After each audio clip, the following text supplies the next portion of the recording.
The day my parents tried to legally erase me, they wore their best clothes. My mother's pearls shimmered under the courtroom lights. My father's voice didn't shake when he said, "Your Honor, we are only doing what is best for our daughter."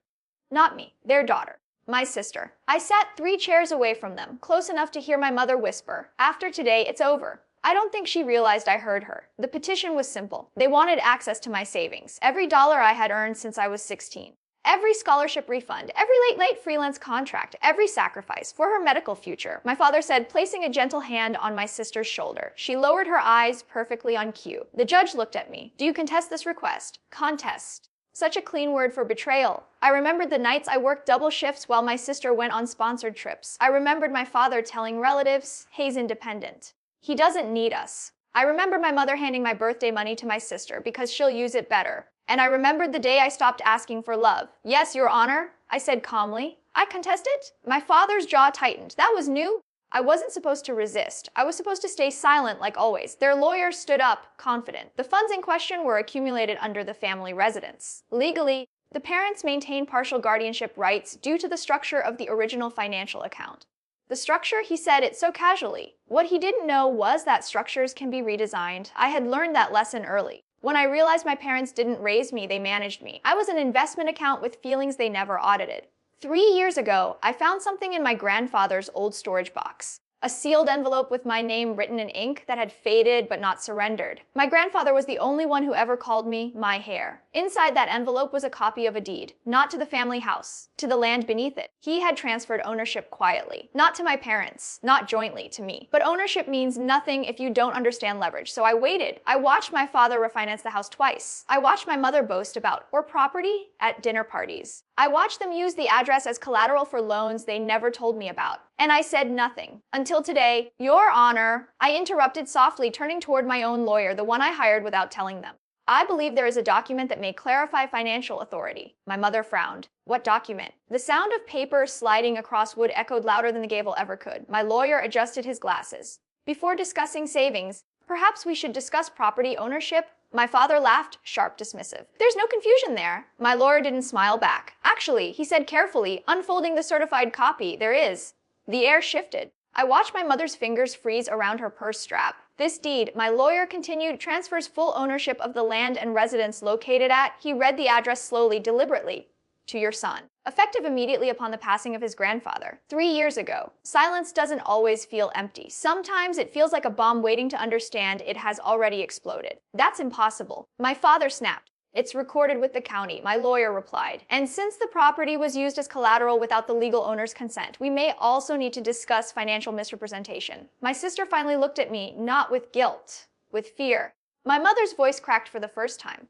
You knew." I met her eyes. Yes, years of dismissal, years of being the spare child, years of funding my own life while living under a roof legally tied to my name. They thought they were taking my savings. They didn't realize they were standing on my foundation. The judge leaned forward. "Counsel, are you suggesting the petitioners do not have legal standing?" My lawyer nodded slowly. "More than that, Your Honor." My father turned toward me, fury replacing authority. "You planned this." "No, I survived it. And I prepared. I didn't need to shout. I didn't need to cry. I didn't need revenge fueled by rage. I had something far more dangerous." "Patience," the judge asked for a brief recess. As my parents huddled together in whispers that sounded nothing like confidence anymore, I remained seated. Calm, still, watching the structure they built begin to tilt. When the court reconvened, my lawyer stood again. "There is one more matter we would like the court to consider before proceeding." And this time, I didn't look at my parents. I looked straight ahead, because the real hearing was about to begin. The courtroom felt colder when everyone returned to their seats. My father's confidence had cracked, but it hadn't shattered. Not yet. He still believed he could control the narrative. He always did. My lawyer adjusted his files slowly, deliberately. "Your Honor, before the petitioners attempt to withdraw their request, we would like to formally submit evidence regarding the misuse of the property owner's asset without consent." My mother's breath caught. "Withdraw?" She whispered to my father. He ignored her. "You're overcomplicating this," my father said sharply. "This is a family matter." My lawyer didn't blink. It stopped being a family matter when it entered a courtroom. The judge gestured for him to proceed. "For the past 3 years," my lawyer continued, "the petitioners have refinanced and leveraged the property located at the listed address. The legal owner was neither informed nor compensated.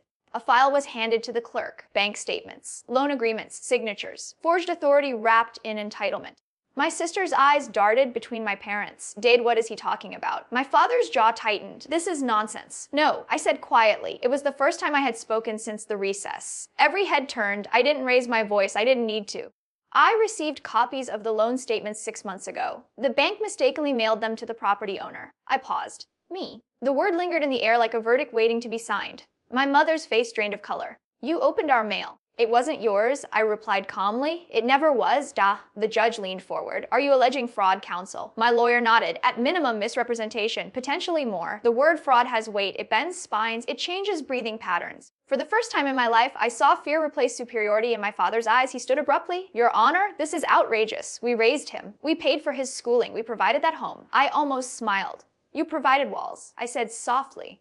Not ownership. My sister looked confused, now shaken. Mom, is this true? My mother's silence answered louder than any confession. The judge signaled for order. Sit down, sir. My father sat, but something in him had already fallen. My lawyer continued, voice steady. In addition to contesting the petition for financial access, my client requests a formal audit of all financial activities tied to his property since the date ownership transferred. The room felt smaller, controlled. Like oxygen had been redistributed and they no longer had priority access. You can't do this, my father muttered toward me. Not loudly, not for the court, just for me. But I heard it. You taught me how to survive, I replied quietly. You just didn't realize I was learning. I remembered the day my grandfather had called me into his study. The only room in the house where my parents knocked before entering. They will underestimate you, he had said, placing the envelope in my hand. Let them. At the time, I didn't understand. Now I did. My lawyer turned another page. There is also the matter of the educational trust. My mother's head snapped up. What trust? Ah, so they hadn't known about that either. My grandfather had been meticulous. According to this document, my lawyer continued, private trust was established in my client's name, funded through a percentage of the property's appreciation and rental valuation, effective upon ownership transfer. The judge raised an eyebrow. Rental valuation.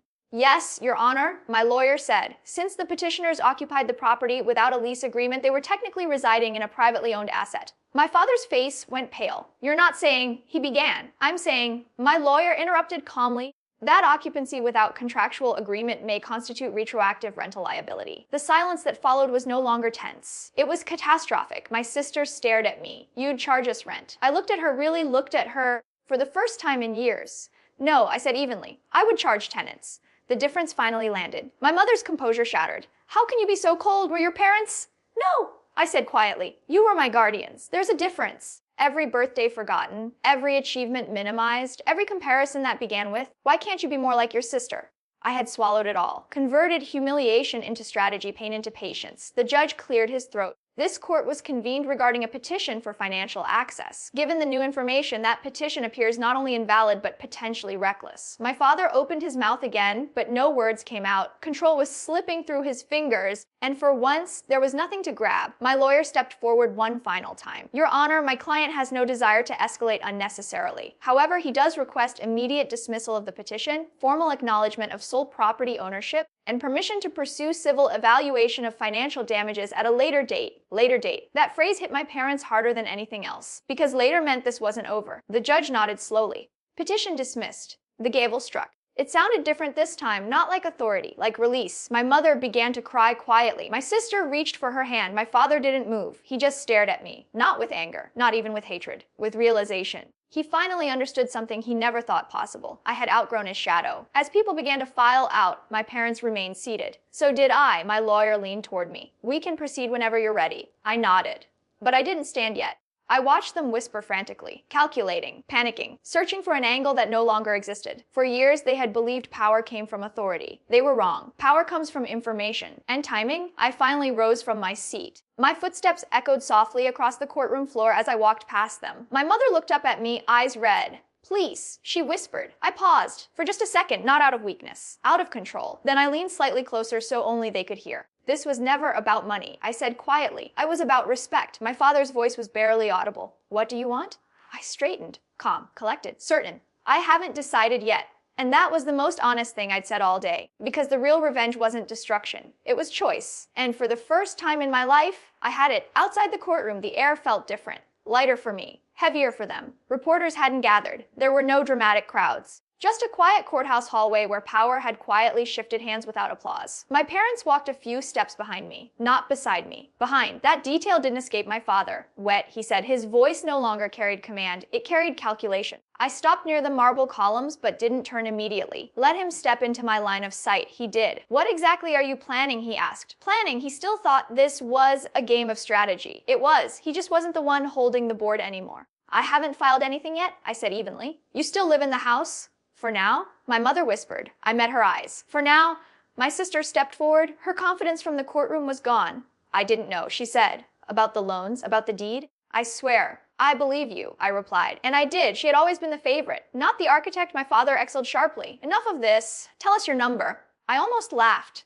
There isn't one.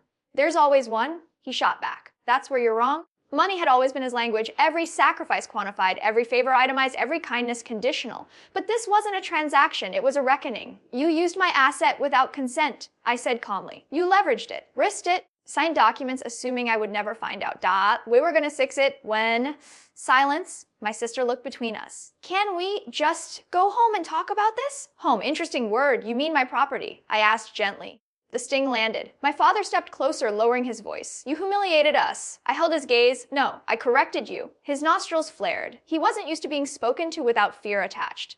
You're gonna destroy this family over pride, he demanded. I tilted my head slightly. You tried to take my savings in court. For your sister? No, I replied. For control? That was the truth he couldn't deny. He had expected me to fold, to feel guilty, to sign quietly and return to the background. But I had spent years preparing for the moment they underestimated me one time too many. I'm not your investment, I said. And I'm not your insurance policy. My mother's tears returned. We did what we thought was best. For who? I asked. Again, no answer. The courthouse doors opened behind us as my lawyer approached. Everything is ready whenever you decide to proceed, he said quietly. Proceed. Such a powerful word. My father looked at him with open hostility. You've poisoned him. My lawyer smiled faintly. No, I simply informed him. Information. That was the weapon they never imagined I would carry. I turned back to my parents. You have two options, I said calmly. My father stiffened. Option one?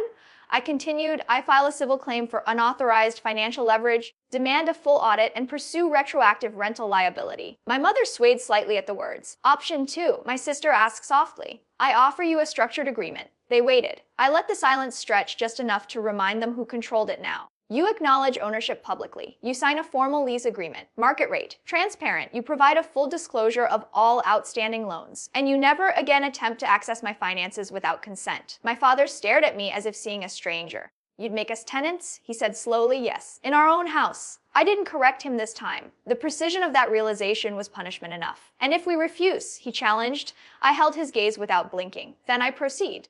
My sister's composure cracked. Dad, we can't fight this. He ignored her. He was calculating pride against survival. I watched it happen in real time. My mother wiped her eyes. If we sign, you won't press charges. I considered the question carefully. I haven't decided about charges, I said honestly. That depends on what I find in the audit. My father's face hardened. You're enjoying this? That accusation almost hurt. Almost. No, I replied quietly. I endured this. There was a difference. He looked at my lawyer again. Give us a week. A week? I repeated, to review everything, to speak with counsel, reasonable, strategic. For the first time, he was negotiating instead of commanding. You have 5 days, I said. His eyes narrowed. 5, I repeated calmly. After that, I moved forward. My sister stepped closer to me as my parents walked a few steps away to whisper.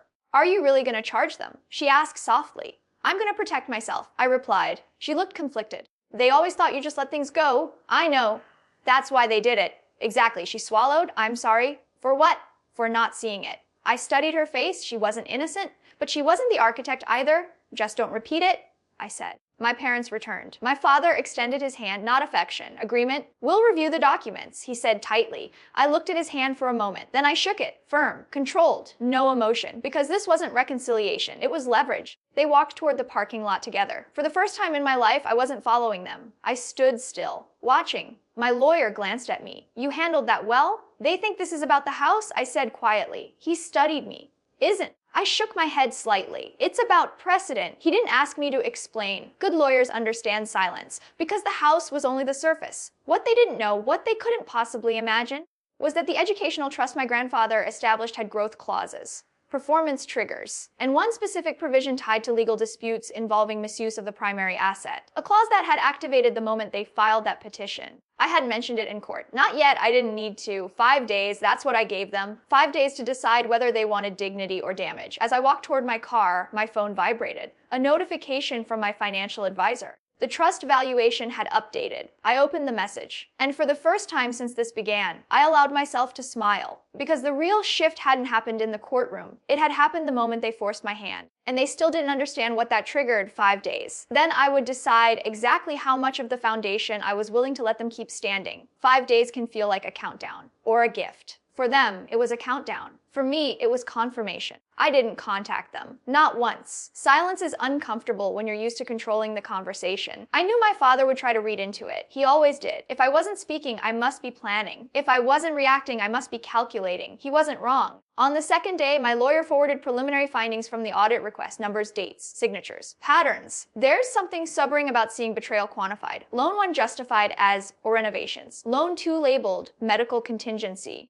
Loan 3 undisclosed, each tied to the property address, my property. But what struck me wasn't the amount, it was the timing. The first refinance had happened 2 months after my grandfather's funeral. 2 months. While I was still grieving, they were restructuring debt against an asset they legally didn't own. I sat back in my chair and closed my eyes. That wasn't desperation, that was assumption. They assumed I would never look, never question, never rise above the role they assigned me, the expendable son. The responsible one, the quiet one. By the third day, word had started to spread through extended family. An aunt texted me, "What's going on with your parents?" They seemed stressed. Interesting choice of word. I didn't respond because the narrative was no longer theirs to control. On the 4th day, my father called. I let it ring twice before answering. "Wes, no greeting, just presence." "We've reviewed the documents," he said. His voice was measured, too measured. "And?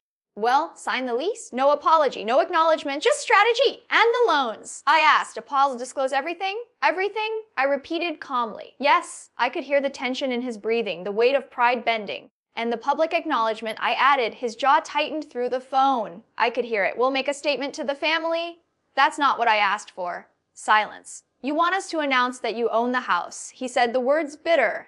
"I want clarity," I replied, "no more illusions." Another long pause. "Fine," he said, sounded like a man swallowing something sharp. "We'll do it?" I nodded, even though he couldn't see me. "Then we meet tomorrow, 4 o'clock, with counsel." The next day, they arrived early. That alone told me everything. My mother looked smaller somehow. My sister avoided eye contact. My father carried a folder. He placed it on the table between us. Full financial disclosures, loan summaries, payment schedules. No theatrics this time. Just reality. My lawyer reviewed the documents methodically, page by page. The room was quiet except for paper turning. When he finished, he looked at me. A subtle nod. It was complete. "You understand," I said calmly, looking at my parents, "that the lease terms are non-negotiable." My father's expression was rigid. "We understand. And if payments are missed, we vacate." The word vacate hung heavy. My mother's eyes welled up again. "You'd really make us leave," she whispered. I held her gaze. "I would enforce the agreement." She flinched at the word enforce, because that's what this was now. Not family dynamics. Contract law. My sister finally spoke. "Why are you being so detached?"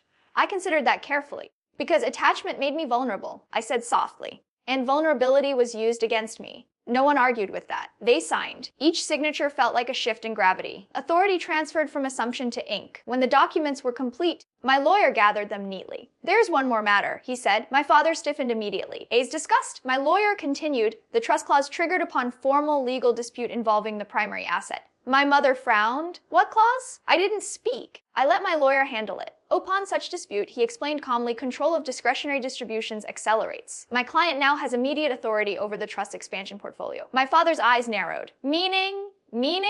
My lawyer said, any future financial exposure tied to the property indirectly affects trust leverage. The more stable the asset, the more valuable the portfolio. Understanding dawned slowly on my father's face. "You planned this," he murmured again. "No," I said quietly. "You initiated it." That was the truth. If they hadn't taken me to court, the clause would have remained dormant. If they hadn't tried to seize my savings, the acceleration wouldn't have activated. They pulled the trigger. I simply aimed. "So what now?"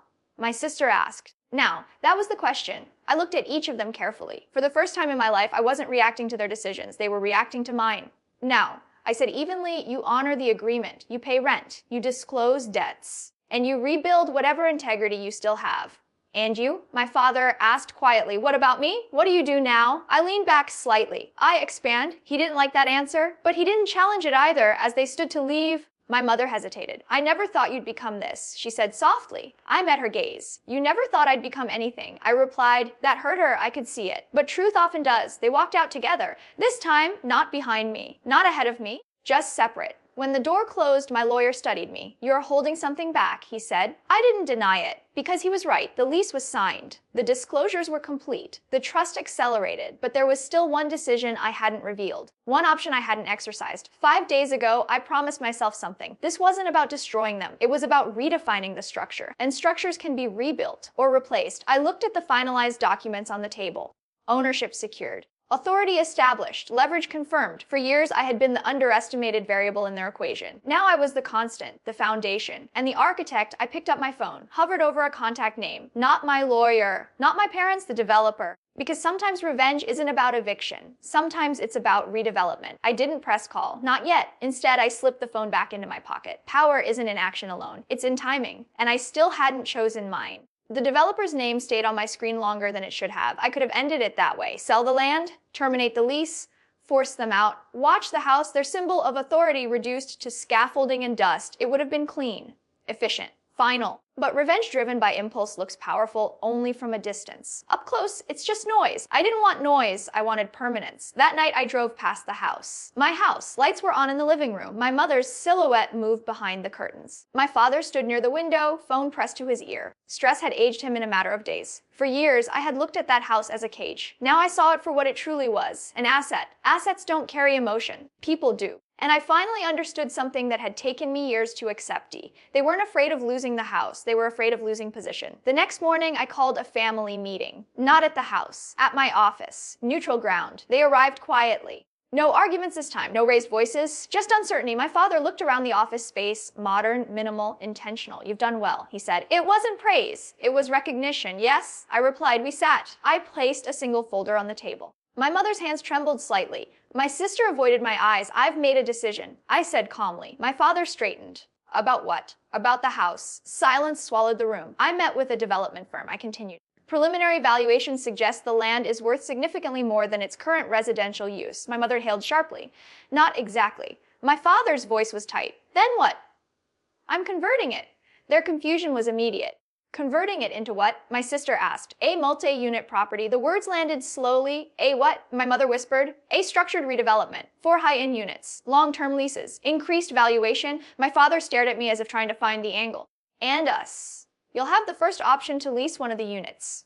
The room went still. You're tearing down our home, my mother said, her voice breaking. I'm restructuring my asset, I corrected gently. The difference mattered. You said this wasn't about destruction, my sister said quietly. It isn't. Then why do this? Because control built on illusion deserves to be rebuilt on truth. But I didn't say that out loud. Instead, I opened the folder and slid the proposal across the table. This isn't eviction, I said, it's evolution. The current lease remains active until construction begins. You'll receive relocation support, market rate discounts for the new units, stability. My father looked at the papers but didn't touch them. You're dismantling everything, he said. No, I replied. I'm removing the foundation that was built on assumption. That hit him harder than any accusation. For years, the house had symbolized hierarchy, their authority, my obligation. Now it would symbolize structure. Contract, transparency. You planned this, he said again, but this time there was no anger in it, just realization. No, I said softly. You forced me to think long term. My mother began to cry again, but differently this time. Not out of manipulation, out of mourning.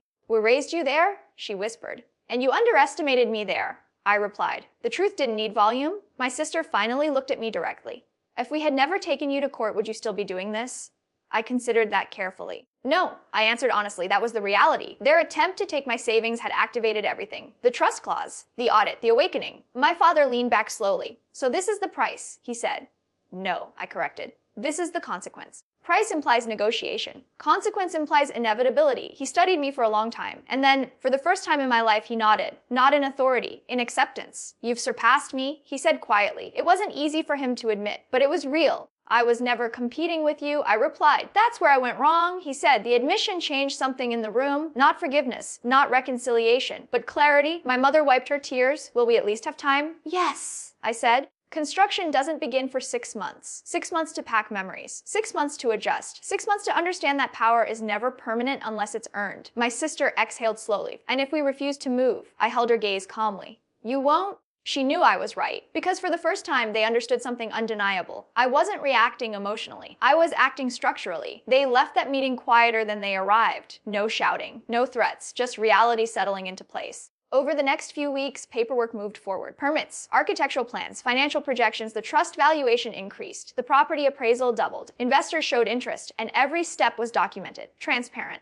legal, controlled. The day demolition permits were approved, I stood across the street from the house, my childhood home, the place where I learned silence, the place where I learned patience, the place where I learned how to survive being unseen. My parents stood beside me, not arguing, not protesting, just watching. It's strange, my mother said softly. I thought, this house made us strong. It didn't, I replied. It just made you comfortable. The machines arrived a week later. Walls came down faster than expectations ever had. Dust rose into the air. Memories dissolved into debris. But I didn't feel rage. I didn't feel triumph. I felt resolution. Because revenge isn't always about hurting someone. Sometimes it's about removing their ability to hurt you again. Months later, the new structure stood tall, modern, balanced, intentional. 4 units, one of them leased to my parents under a formal contract. They paid on time, they respected boundaries. They asked before assuming, and slowly, very slowly, something shifted. Not dominance, not control. Respect. One evening, my father stood on the balcony of his new unit and looked at me across the courtyard. You didn't destroy us, he said quietly. No, I replied. You rebuilt the rules. I nodded, because that was the truth. They tried to take my savings. They tried to take my agency. They tried to take control in a courtroom. But what they gave me instead was leverage, and I used it, not to ruin them, but to redefine everything. The hidden deed wasn't just a document. It was a revelation. And in the end, the greatest revenge wasn't eviction. It was elevation. I didn't take their home. I took my place. And this time, no one could ask the court to give it back.